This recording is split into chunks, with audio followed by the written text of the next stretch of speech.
Hey, Reddit. I don't even know where to begin. My hands are still shaking, and my heart feels like it's stuck in my throat. I need to get this out somewhere. So here I am spilling everything to strangers on the internet because I feel like I'm losing my mind. Last night, I was invited to what I thought was a surprise party for a friend's promotion. My wife, Emma, told me she'd be there early to help set things up and asked if I could come a little later to make an entrance. I thought it was strange, but she's always loved planning dramatic surprises. So I didn't question it.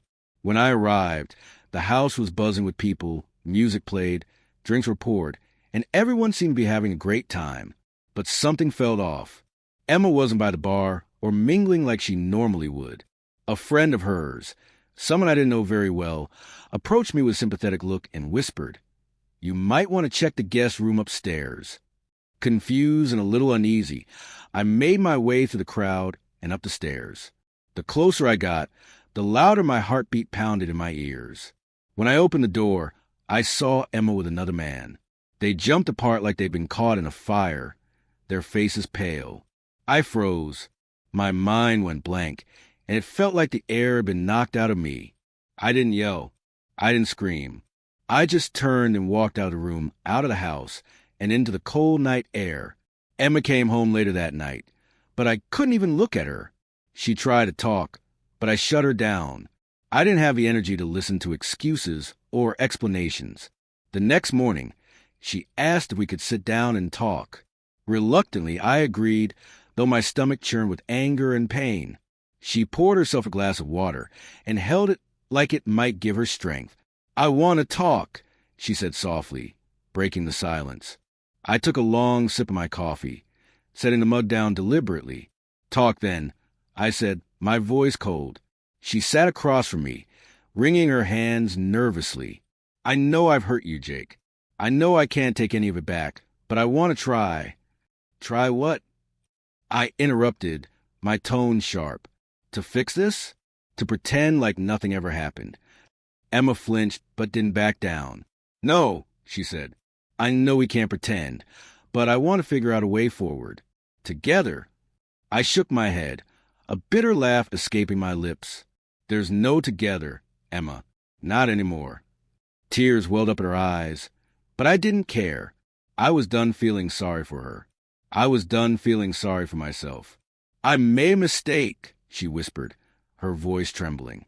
"A terrible mistake. But I still love you, Jake. I never stopped loving you." Her words hit me like a punch to the gut. I wanted to believe her. I really did. But how could I? How could I trust anything she said after everything she had done? Love. I scoffed. "You call this love?" Lying to me. Sneaking around behind my back. Humiliating me in front of your friends. If that's love, Emma, I don't want any part of it. She broke down, sobbing uncontrollably. For a brief moment, I felt a flicker of pity for her, but it wasn't enough. It would never be enough. In the days that followed, I wrestled with my emotions. I was torn between the love I once felt for Emma and the betrayal I couldn't forgive. I knew I had to make a decision. Either try to rebuild what was left of our marriage or walk away for good. In the end, the choice was clear. One morning, I sat Emma down at the kitchen table, the same table where we had shared so many meals and conversations over the years. "I can't do this," I told her, my voice heavy with finality. "I can't pretend like everything's okay. I can't trust you. And without trust, there's nothing left." She nodded, tears streaming down her face. "I understand," she whispered.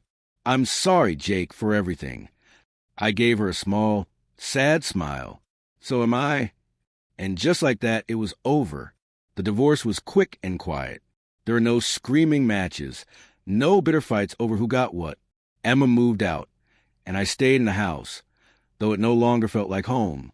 In the months that followed, I tried to rebuild my life one day at a time. Some days were better than others. Some days I even found myself laughing again. But the nights were still hard. The memories still lingered, lurking in the shadows, ready to remind me of everything I had lost. I don't know if I'll ever fully move on for what happened, but I'm trying. Maybe that's enough for now.